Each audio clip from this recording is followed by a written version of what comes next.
नमस्कार। आज देश की तमाम फटाफट खबरों में आपका स्वागत है। महंगाई का एक और झटका सहने के लिए तैयार हो जाइए। भारतीय रेलवे ने प्लेटफॉर्म टिकटों के दाम 5 गुना तक बढ़ा दिए हैं। जो अब प्लेटफॉर्म टिकट आपको अब तक 10 रुपये का मिलता था, इसके लिए अब 50 रुपये चुकाने होंगे। रेलवे के एक अधिकारी ने जानकारी दी है। रेलवे को लगता है कि आने वाली गर्मियों में रेल मुसाफिरों की भारी भीड़ स्टेशनों का रुख करेगी, जिससे कोरोना महामारी के फैलने का डर है। 14 साल की लड़की के 26 हफ्ते के गर्भ के मामले में सुप्रीम कोर्ट ने हरियाणा के करनाल सिविल अस्पताल को मेडिकल बोर्ड का गठन करने का आदेश दिया है। अदालत ने बोर्ड को लड़की की जांच कर इस बारे में रिपोर्ट दाखिल करने को कहा है कि क्या उसका गर्भपात हो सकता है। सुप्रीम कोर्ट इस मामले में शुक्रवार को सुनवाई करेगा। दरअसल 14 साल की लड़की की ओर से दाखिल याचिका पर सुप्रीम कोर्ट में सुनवाई की, जो चचेरे भाई द्वारा बलात्कार के बाद गर्भवती हो गई थी।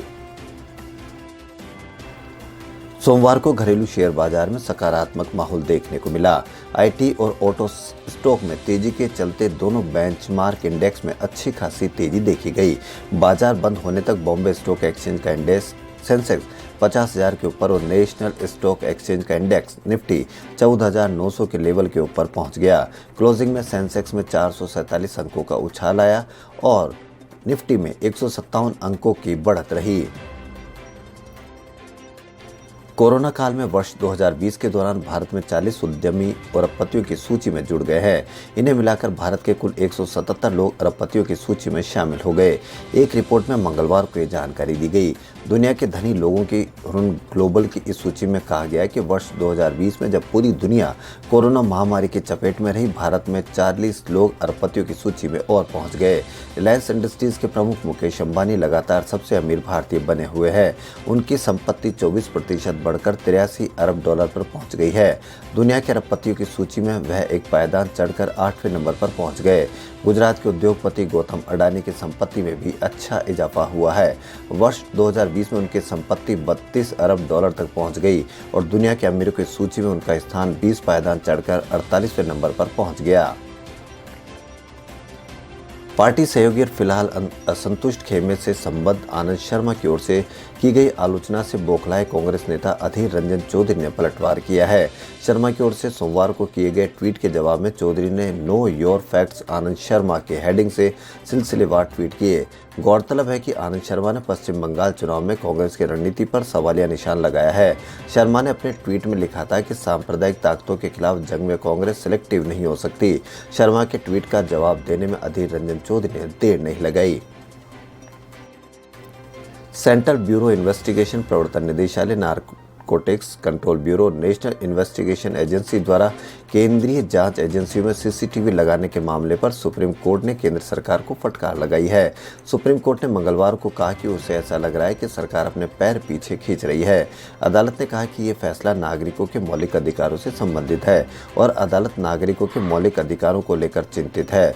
सुप्रीम कोर्ट ने कहा कि वो केंद्र की सुनवाई टालने के बहाने को मंजूर नहीं कर रहा है।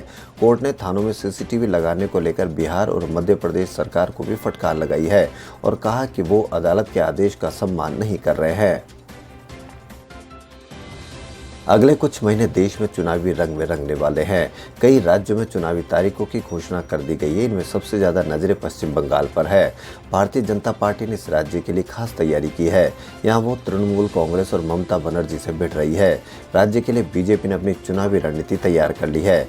प्रधानमंत्री नरेंद्र मोदी का पार्टी के चुनाव कैंपेन में एक बार फिर बोलबाला रहेगा।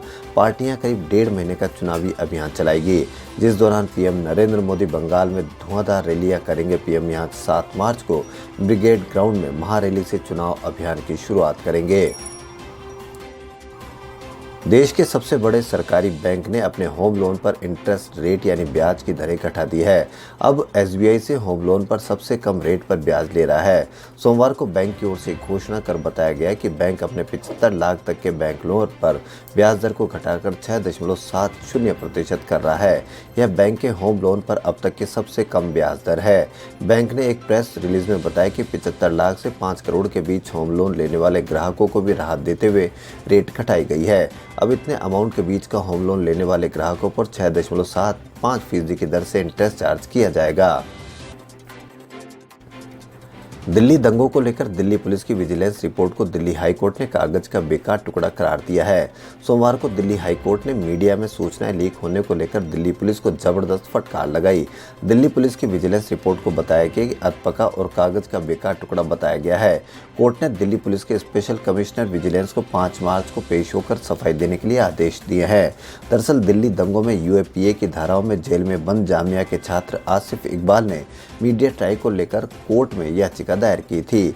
आसिफ इकबाल ने पिछले साल याचिका दायर कर कहा था कि पुलिस ने मीडिया में उनके पुलिस के सामने किए गए कबूलनामे को लीक किया, जबकि पुलिस के सामने किया गया कबूलनामा कोर्ट में मान्य नहीं होता है, जिसके बाद कई न्यूज चैनल्स और न्यूज वेबसाइट ने उसे गलत तरीके से चलाया।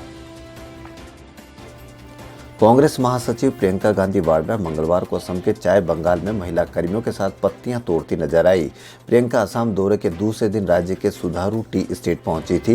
वहां उन्होंने चाय बागान मजदूरों से मुलाकात की। इसके बाद उन्होंने बागान में पारंपरिक रूप से सिर से टोकरी बांधकर पत्तियां भी तोड़ी। विधानसभा चुनाव के मद्देनजर असम में चाय बागान और मजदूर अहम चुनावी मुद्दा है। प्रियंका आज ही तेजपुर में एक चुनावी सभा को भी संबोधित करेगी।